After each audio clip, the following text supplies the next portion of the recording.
আচ্ছা, মায়াবতী হেরে যায় নাকি মায়ার কাছে? আর ভাগ্যবতী হেরে যায় ভাগ্যের কাছে?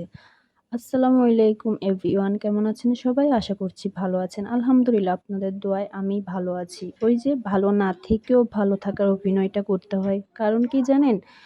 আপনার সংসার, আপনার স্বামী, আপনার বাচ্চা আপনাকেই সামলাতে হবে।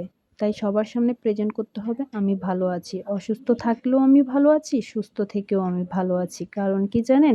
আমার এখন সময় খারাপ। আমার পাশে এখন কেউই নেই। আমার হাসব্যান্ডের পাশে এখন কেউই নেই। কারণ আমার হাসব্যান্ডের বিজনেস অনেক খারাপ যাচ্ছে। কি বলে আপনাদেরকে বুঝাবো আমি বলতে পারি না। মানে আমার কাছেও এটা কোনো ভাষা নেই। অনেক খারাপ যাচ্ছে আপনাদের ভাইয়ের বিজনেস।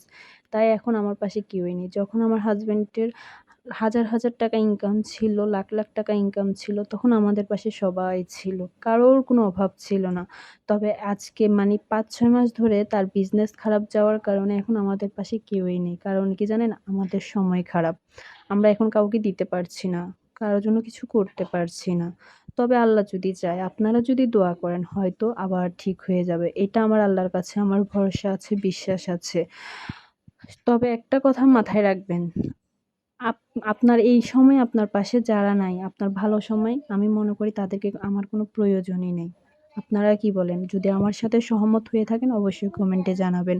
আমার সময় খারাপ দেখে, আমার হাসব্যান্ডের সময় খারাপ দেখে যারা এখন আমাদের পাশে নেই, তাদেরকে আমাদের ভালো সময় কোনো প্রয়োজন নেই। আসলে এসব জিনিসগুলা অনলাইন করা ঠিক না। তবে বাধ্য হলাম আজকে এগুলা অনলাইন আনতে। মনে ওই যে বললাম না ভাগ্যবতী ভাগ্যের কাছে হেরে যায়। মনে অনেক কষ্ট। তবে এগুলা প্রকাশ করতে পারতেছি না। প্রকাশ করতে চাইও না। কারণ কি জানেন? এগুলা নিয়ে সমালোচনা করবে, কান ঘষাঘষি করবে বা করতেছে। একটা কথা মাথায় রাখবেন, যে যাই করুক না যদি আপনার আল্লাহ যদি চায় সবকিছু আবার ঠিক হয়ে যাবে। এটাই আমি ভরসা করে এখন পর্যন্ত আমার হাসব্যান্ডের এই বিজনেসটা নিয়ে হাসব্যান্ড ওয়াইফ খুবই লড়াই করতে যাচ্ছি। সংসারটা নিয়ে খুবই লড়াই করে যাচ্ছি। একদিন আমাদের জয় হবেই। এই লড়াইয়ের প্রতিদান একদিন আমরা পাবোই। তবে ওইসব মানুষগুলোকে বলে রাখতেছি, কান খুলে শুনে রাখেন। তখন আমাদের সাথে আমাদের সঙ্গ দিতে আসিয়েন না। যেভাবে দূরে, দূরে আছেন সবাই এভাবে দূরে, দূরে থাকবেন। আমাদের সাথে ঘেঁষতে আসবেন না। কারণ আমাদের এখন সময় খারাপ। তাই আমাদেরকে কেউ চিনেন না। আসলে এগুলা বলতে চাইনি। অনেক আবেগ থেকে বলে ফেলেছি, অনেক কথা বলে ফেলেছি আপনাদেরকে। যদি ভুল ত্রুটি হয়ে থাকে মাফ করে দিবেন। আমার ভিডিওটা কেমন হয়েছে অবশ্যই জানাবেন। আর সবাই আমাদের জন্য দোয়া করবেন। আল্লাহ হাফেজ।